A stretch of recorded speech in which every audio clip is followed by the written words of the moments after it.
For more on this, Saruhan Hatipoglu, CEO of BERI Consulting, joins me now. You follow a lot of emerging markets. We're talking about South Africa. The last two stories we ran, it's not good. There's some serious problems here. What is going on? There's a lot of problems, unfortunately. You know, when we talked about emerging markets before, we divided them into two. Not every emerging market is alike, and South Africa is definitely on the second category of that. With the mini crisis in June, they jacked up interest rates, stopped the depreciation of the currency, attract investment to the country. It's not working. Real GDP is at very low levels. Retail is very bad. There's labor issues, and there's an election coming up. So a lot of bad things are shaping up. They need to get into long-term structural planning very soon. And it's a bad cycle, right? You have these problems. The S&P and the other agencies, Fitch, as we mentioned earlier, S&P, for example, has it as a negative outlook. It probably might get downgraded in the future. So it all spirals out of control. It gets downgraded. There's less investment money that comes into the country. How do you turn that around?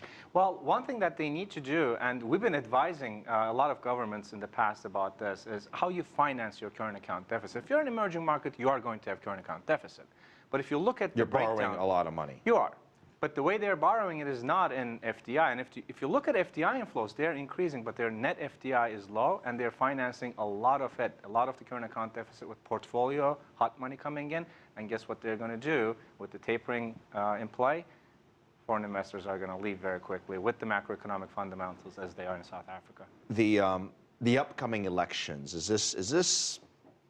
are we hopeful that perhaps there might be some change here in policies? There could be changes. We're seeing some kind of a tension in the tripartite alliance with the African National. Well, they lost in 2009. Remember, they lost about 33 seats to Democratic Alliance. So we're looking at a very, very fragile alliance with the Congress of South African Trade Unions as well as the Communist Party.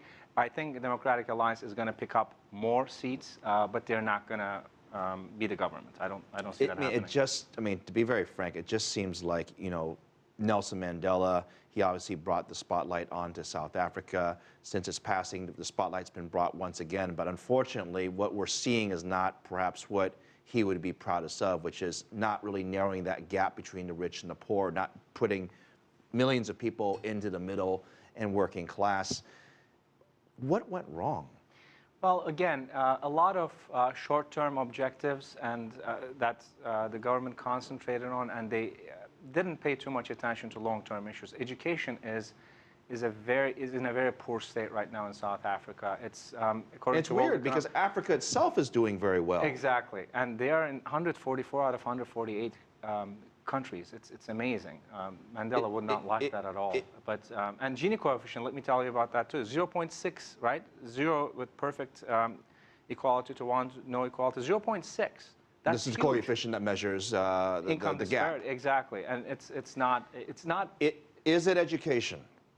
Is it a lack of education? It is lack of education, and I'll tell you this, very interesting. It is the union power on the teachers. Now, teachers, they don't have performance review in South Africa. Sounds like Wisconsin for a second.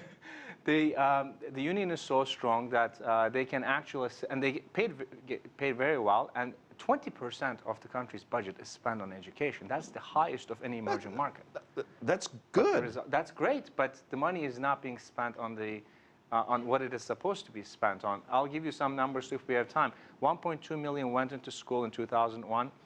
Only 44% took the high school exam to get into the university, and 12% passed. Those are terrible numbers. Tell me what businesses are telling you very quickly. Are they looking at investing in South Africa? Are they going to stay away until this problem is, I suppose, back on a better track? They're looking how the National Development Plan is going to unfold. It hasn't started on great footing. They have great objectives there.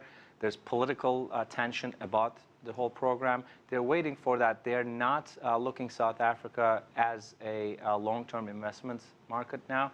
And Nigeria is closing the gap. In a couple of years, if everything goes the same way, Nigeria might be the emerging market. And they've got a lot of competition as well in Africa.